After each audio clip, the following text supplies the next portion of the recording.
Ooh, there we go. Is that good? Is that good? Zoom in a little, itty bit.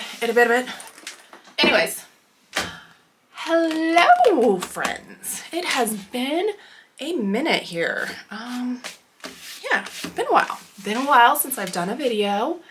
Took a nice long break. Anyways, yeah, so it's been like over a year, I think, since I've posted anything up on YouTube. I don't know if I'm gonna get regular again with doing videos, but I figured let me brush off the cobwebs and so to speak and try and get something done and posted. And so I have this little sketchbook here I figured we'd do a tour of real quick. So this is a watercolor sketchbook that I started in June. I think I finished it in November. I should have written it down and I did not, so I need to write down my dates on there.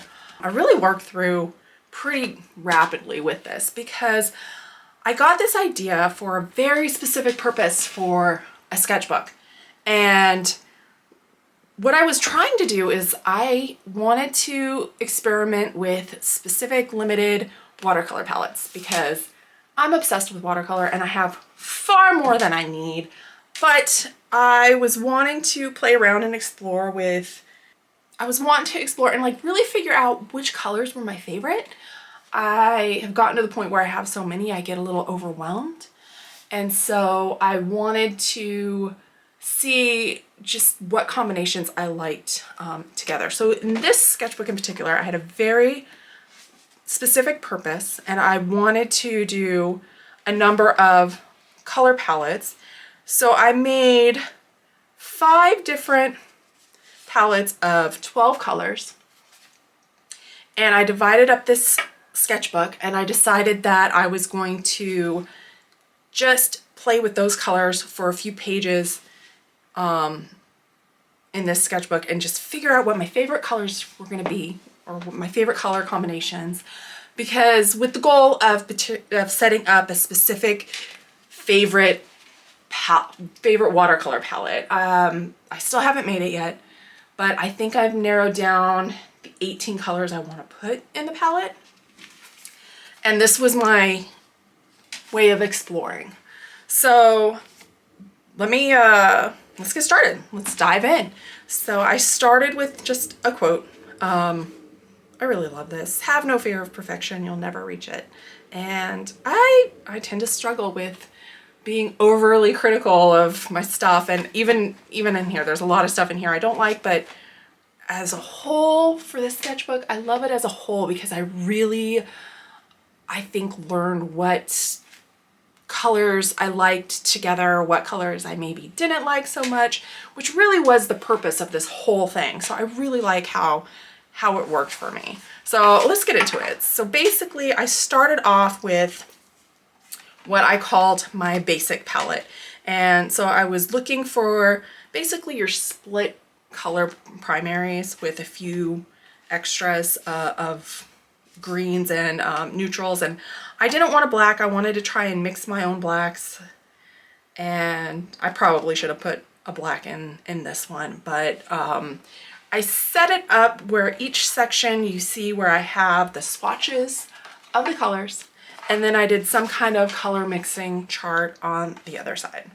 And then I flipped over and I started doing some kind of still life studies, or in this case I just wanted to mix some more colors and kind of was playing with that, but I kind of stuck with this formula of doing some kind of still life, and I did some kind of floral, some kind of animal. This one I did a Skillshare class and I was playing with the different textures for animals. Here's a full animal, and then I also want to try and get better at painting portraits, and so I did a portrait study, and I think that's pretty much my setup. I had like about 6 pages for each color palette. This one I loosely modeled off of, I think I was trying to kind of model it off of the Jane Davenport bright colors, at least for some of these, and so I really wanted to focus on getting some of those bright colors that by themselves they're beautiful colors, but I don't use them by themselves. But I love some of the blends. So like phthalo green, I absolutely love phthalo green. mostly for the greens that it mixes. It mixes some beautiful, vibrant colors, and dioxazine purple with phthalo green makes a beautiful blue. Where is it? I've totally mixed up where are they? It's been so long since I've painted in this. Oh gosh. So purple and green, there we go.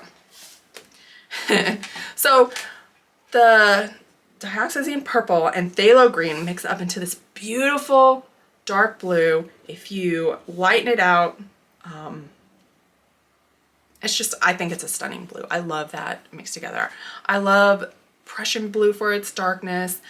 Quin gold is gorgeous.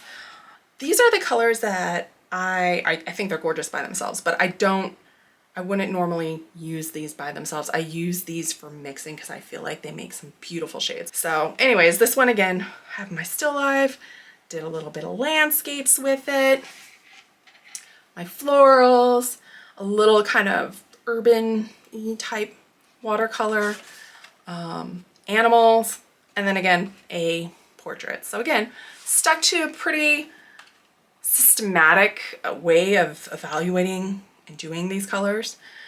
This blend I called my earthy blend.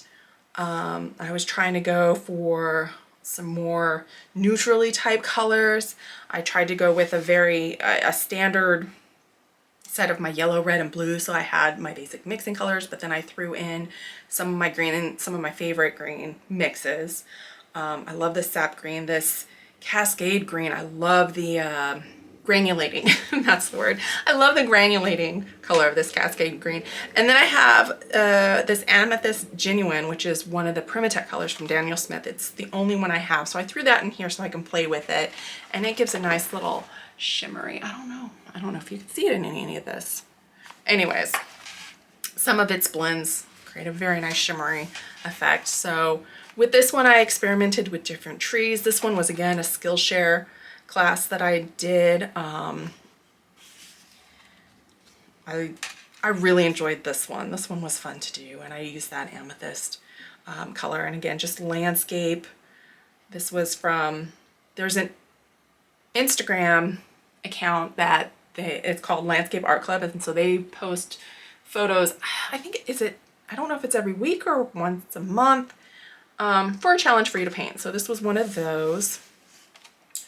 I did a giraffe because I was trying to do, again, that formula of having an animal in there, and then a portrait. All these portraits were from a sketchy watercolor class, so I was just experimenting with those in here.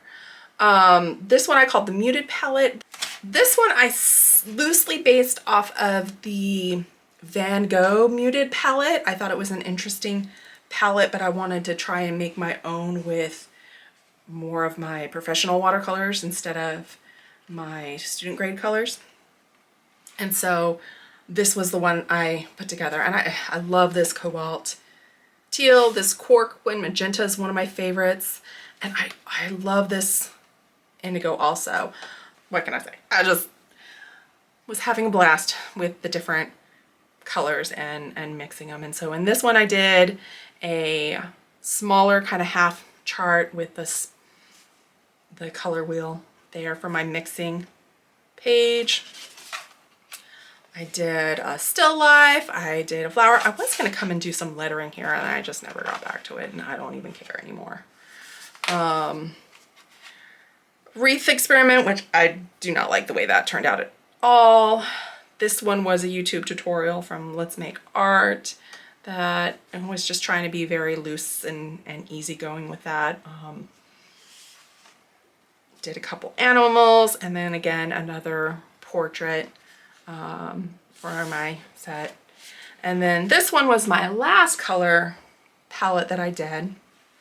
And this one I called my bolds palette because some of these are just bold colors. The Sennelier Phthalo Turquoise, I love that color. The French Vermilion, another one of my favorites. This one I threw in some of my handmade watercolors that I have because I wasn't using those as much, and so I was trying to throw them in with some of my other watercolors to see how they would work. And yeah, so that one was fun. I did another one of those color charts, which I just have a blast doing these. I just enjoy mixing the colors and seeing how they work together. Tried to do some florals, a little simple landscape here. I really like how these turned out. I was trying to do some lighthouses and I really like the way those looked. This one I messed up my edges a little bit on here. I did the saran wrap for texture and he kind of bled over. I should have taped him off better. An animal, another portrait. So yeah, so then the last few pages I ended up going back and I was trying to mix darks, and so I have it separated by, this was my basics palette, the bright palette, the muted, the earthy, the bold, and these were the dark colors I was able to mix with them. And some of these, like this one's more of a gray, but I do love that gray, and that was the lavender and yellow ochre. This side I was trying to mix greens, and what I did for both of these is I had a different piece of paper. I was experimenting with mixing what darks or what greens I can get from the paints within a certain palette, and then these were my favorites, and so I wrote those down for the combinations. I just thought this was a very nice study for myself. And then I chose from each one of these basic palettes. So that one, I decided to pick 3 colors that I wanted to work with. And then I did a small image that's the same on each of the last few pages, and then another whatever type of image. And I do not like how that lion turned out at all. But in the first one, I did these 3 colors, and this is the snail and the lion that I came up with that. Again, I really liked how these work together, that Quin Gold, the Rose Madder, and the Prussian Blue. I love the darks that came out of that for this little landscape. So that was fun working with like an even smaller set of a very limited color palette. This one would have been from the third one. I got Sap Cream, Naphthol Bluish Red, and my Amethyst Genuine. Threw that one in there. And then on my last page, oh, these were fun. These were just like nice, bright, that phthalo turquoise that I love, the French vermilion, and then a yellow. So yeah, and then my little transfer thing. I like how that's like turned out. He's super cute.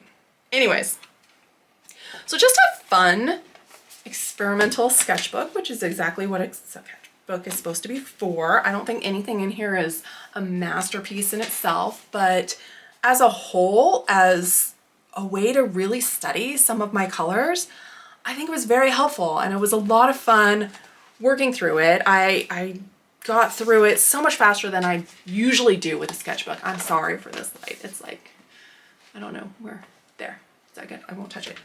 It was a really good exercise for myself, a really good challenge to pick out those palettes, and I had a lot of fun just curating the 12 color palettes that I used to work with in this. And I like that I set it up. It felt like it was very manageable, just having a few pages to really focus on those different blends. And as you see here, I ended up using some washi tape to kind of divide up my different sections.